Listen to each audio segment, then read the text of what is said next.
जाहिर तौर पर बातचीत हम आगे रखेंगे, लेकिन इस बीच हमारे साथ अभिनेता अरुण गोविल जी जुड़ गए हैं। अरुण जी, सबसे पहले तो बहुत स्वागत है आपका इंडिया न्यूज़ पर। और सर, जाहिर तौर पर इस वक्त पूरा सिनेमा जगत जो है वो काफ़ी ज़्यादा दुखी है, और या यूँ कहें कि पूरे भारत में इस वक्त दुख की जी। लहर उठ चुकी है, जिस तरीके से खबर आज दुखद निकलकर सामने आई। अरुण जी। हाँ, बिल्कुल, बहुत ही ज़्यादा दुखद और बहुत ही दुर्भाग्यपूर्ण खबर है ये। और हम सब ने इतने सालों एक व्यक्ति को देखा, एक व्यक्ति के उसकी कला को देखा, उसके टैलेंट को देखा। जी। और मुझे लगता है पूरे भारत में जितने भी फ़िल्म देखने वाले लोग हैं, उन सब ने इस व्यक्ति को बहुत प्यार किया है। अपने समय का शायद सबसे हैंडसम व्यक्ति, एक इतना अच्छा कलाकार, एक इतना अच्छा इंसान, सहृदय इंसान आज हमारे बीच नहीं है। बहुत ही ज़्यादा दुःख की बात है। इनकी कमी हमें सदैव खलती रहेगी।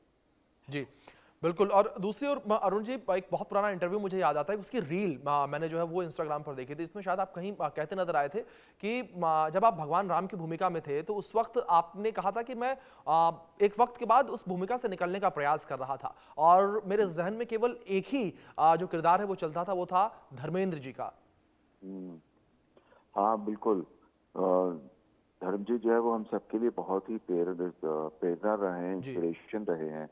और उनकी इतनी फिल्में, अब आज ये खबर जब से सुनी है तब से उनकी पुरानी फिल्में हमें जितनी भी देखी हैं, आज तक की सारी फिल्में एक एक करके आंखों के सामने घूम रही हैं, बिल्कुल।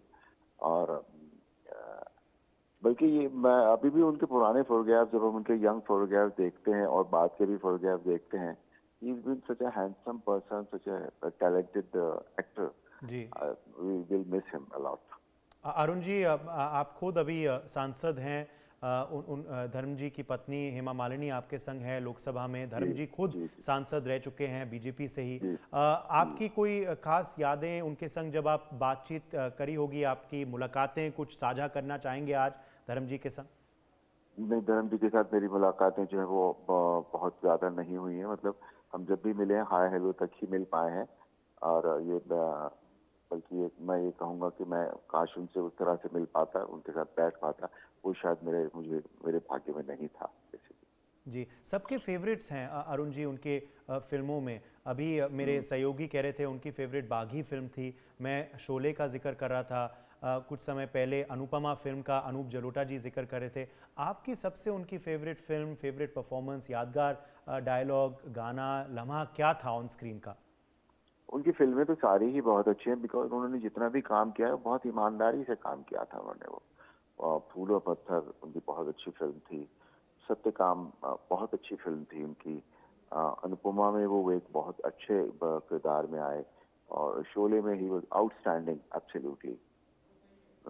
तो ओवरऑल जितनी भी उनकी फिल्में हैं सभी बहुत अच्छी रही हैं। बहुत ही उनको देखने में मजा आया। मुझे दो तीन चार फिल्में जो है वो उनकी बहुत अच्छी लगी थी। जी, अभी भी जिस तरह की सादगी के संग वो रहते थे अपने फार्म हाउस में, उनके जो वीडियो सामने आते थे, वो भी एक असली सुपरस्टार की पहचान है। प्रधानमंत्री नरेंद्र मोदी जी ने भी इसका ही जिक्र किया है आज, और उनके पोस्ट में उन्होंने ऑफ कोर्स उनकी काम की सराहना की है, मगर कहा है कि उनकी जो ह्यूमिलिटी थी, वार्मथ थी और सरलता थी, सादगी थी, वो बहुत कहीं ही ना कहीं सरल, उसकी वजह से दिल में छाप चुका है। वो बहुत ही सरल और सहज इंसान थे, एकदम बिल्कुल। जी। आ, कभी भी उनमें जो, हालांकि इतने बड़े स्टार होने के बावजूद भी जब भी कभी वो मिलते रहे हैं लोगों से, कभी भी उनमें वो इस तरह का अहंकार, इतने बड़े स्टार होने का अहंकार, वो सब कुछ नहीं था। ही वॉज ए वेरी, बिल्कुल down to earth kind of a person, you no.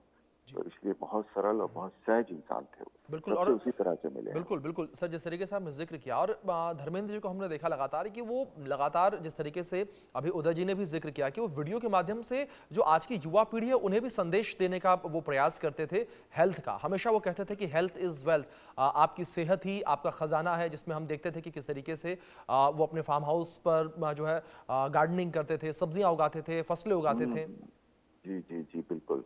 उन्होंने उनकी जिस तरह से उन्होंने अपने आप को मेंटेन किया था, जी। हेल्थ वाइज जी। और फिजिक वाइज, वो अपने आप में बहुत बड़ा इंस्पिरेशन है यंग लोगों के लिए, यंग एक्टर्स के लिए, not only actors, for everybody, कि जी। किस तरह से इंसान को अपनी सेहत का ध्यान रखना चाहिए। जी, बिल्कुल बिल्कुल अरुण जी, बिल्कुल ठीक कहा आपने दूसरी ओर। और अरुण जी, जिस तरीके से लगातार आज उनकी जो तमाम फिल्में रही हैं, तमाम उनका काम रहा है, उसको याद किया जा रहा है। मैं आपसे समझना चाहूँगा कि जो आज की यंग जनरेशन है, जिस तरीके से जब अभी आप हमसे जुड़े थे उससे पहले भी हम यही बातचीत कर रहे थे कि आजकल के जो सुपरस्टार्स हैं वो साल या 2 साल में कोई एक हिट फिल्म देने के बाद अपने आप को बहुत बड़ा स्टार समझने लगते हैं। लेकिन अगर धर्मेंद्र जी के हम करियर को देखते हैं पीछे जाकर, तो उन्होंने 1 साल में 6-6, 7-7 सुपर हिट फिल्में दी थी। इसीलिए मैंने कहा ना कि वो बहुत जी। सरल थे, बहुत सहज थे। अहंकार जो है वो उनको छू भी नहीं गया था, उनमें कोई जी। उस तरह का ईगो नहीं था। जी।